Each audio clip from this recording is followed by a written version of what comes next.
ਅਸੀਂ ਤੁਹਾਨੂੰ ਇਹ ਖਸਖਸ ਦੇ ਬੀਆਂ ਦੇ ਨਾਲ, ਪੋਪੀ ਸੀਡ ਜਿਹਨੂੰ ਬੋਲਦੇ ਨੇ, ਇਹ ਨਾਲ ਤੁਹਾਨੂੰ ਜ਼ੁਕਾਮ ਦਾ ਇਲਾਜ ਦੱਸਾਂਗੇ।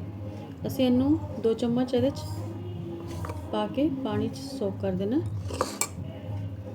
ਪਾਣੀ ਵੀ ਇੰਨਾ ਹੀ ਪਾਣਾ ਹੈ ਜਿੰਨਾ ਕਿ ਹੈ ਸਿਰਫ ਇਹਦੇ 'ਚ ਕਵਰ ਹੋ ਜਾਏ। ਇਹਨੂੰ ਅਸੀਂ 2 ਘੰਟੇ ਇਸ ਤਰ੍ਹਾਂ ਹੀ ਪਾਣੀ 'ਚ ਸੋਕ ਕਰਕੇ ਰੱਖਣਾ। ਤੇ 10-12 ਗਿਰੀਆਂ ਬਦਾਮ ਦੀਆਂ ਅਸੀਂ ਲੈ ਲਾਂਗੇ, ਇਹਨਾਂ ਨੂੰ ਵੀ ਪਾਣੀ ਸੋਕ ਕਰ ਦਾਂਗੇ 2 ਘੰਟੇ ਵਾਸਤੇ। ਅਗਰ ਤੁਹਾਨੂੰ ਜਲਦੀ ਹੈ ਤੁਸੀਂ ਗਰਮ ਪਾਣੀ 'ਚ ਵੀ ਸੋਕ ਕਰ ਸਕਦੇ ਹੋ ਇਹਨੂੰ। ਅਸੀਂ ਤੁਹਾਨੂੰ 2 ਘੰਟੇ ਬਾਅਦ ਮਿਲਨੇ ਆ। ਇਹ ਦੇਖੋ ਬਦਾਮ ਸੋਕ ਹੋ ਗਏ ਨੇ, ਅਸੀਂ ਇਹਨਾਂ ਨੂੰ ਪੀਲ ਕਰ ਲਾਂਗੇ। ਇਹ ਦੇਖੋ ਪੋਪੀ ਸੀਡ ਵੀ ਬਿਲਕੁਲ ਸੋਗੀ ਹੋਈ ਨੇ। ਅਸੀਂ ਇਹਨੂੰ ਮਿਕਸੀ 'ਚ ਗ੍ਰਾਈਂਡ ਕਰ ਲਾਂਗੇ। ऐसे मिक्सी सारा पा लेंगे।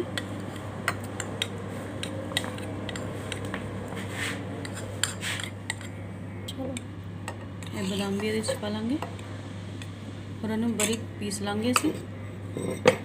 चलो देखो पेस्ट बन गया। देखो असी दूध पा लिया 1.5 कप, ये भी बहुत सारा लगा हुआ है। ये सारा असी मिक्सी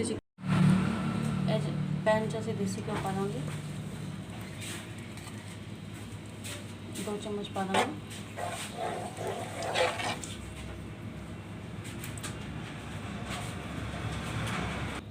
उंगली इत्थे रखी।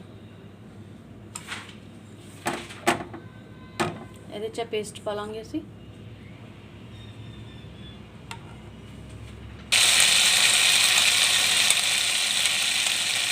2 मिनट भुनांगे असी।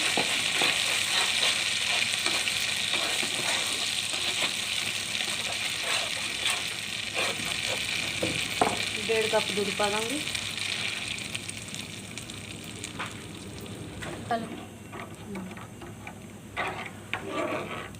2-3 मिनट इस तरह ही पकावांगे असी तेज सेक ते। जुकाम वास्ते बहुत वधिया चीज़ है। जिन्होंने जुकाम लगा ही रहता और सर्दियाँ ठीक ही नहीं होंदा और दवाई खाने नाल आराम नहीं आता, उन्होंने वास्ते बहुत वधिया है। ये खाने तो बाद बच्चों को सवेर के टाइम देना चाहिए कि सारा दिन उन्होंने दौड़ना पैना होंदा है, प्ले करना होंदा है।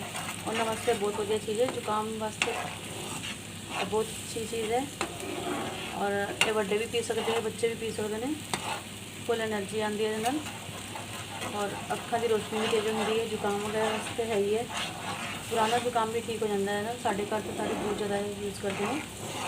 अगर तुहानूं साडी रेसिपी अच्छी लगी तो लाइक करो, शेयर करो और चैनल को सबसक्राइब करो।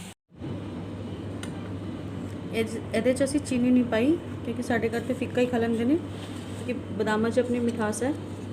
वैसे इहनूं गुड़ दे नाल खाया जांदा है।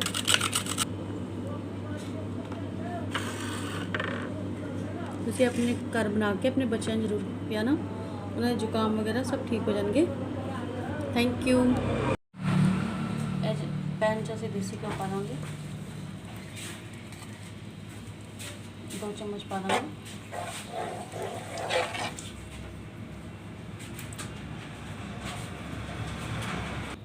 उंगली इत्थे रखी। ਇਹਦੇ 'ਚ पेस्ट पा लेंगे असी।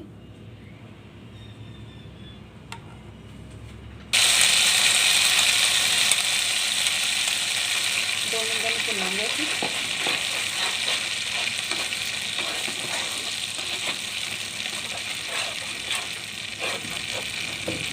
1.5 कप दूध पा देंगे।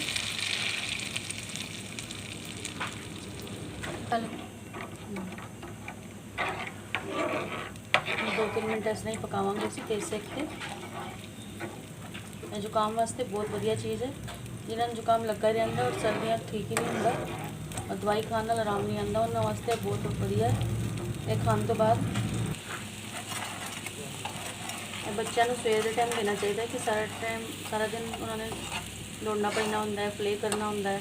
उन्होंने वास्ते बहुत वधिया चीज़ है। जुकाम वास्ते बहुत अच्छी चीज़ है और ये बड़े भी पी सकते हैं, बच्चे भी पी सकते हैं।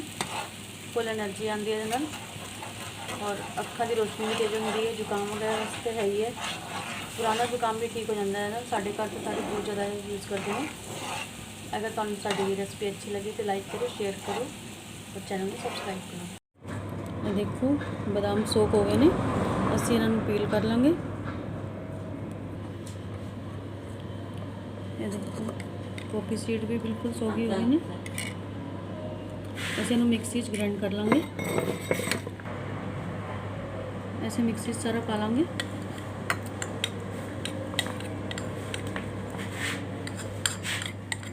चलो ये बादाम भी ये पा लेंगे और इन्हें बारीक पीस लेंगे असी। चलो देखो पेस्ट बन गया है। देखो असी दूध पा लिया 1.5 कप, ये भी बहुत सारा लगा हुआ है, ये सारा असी मिक्सी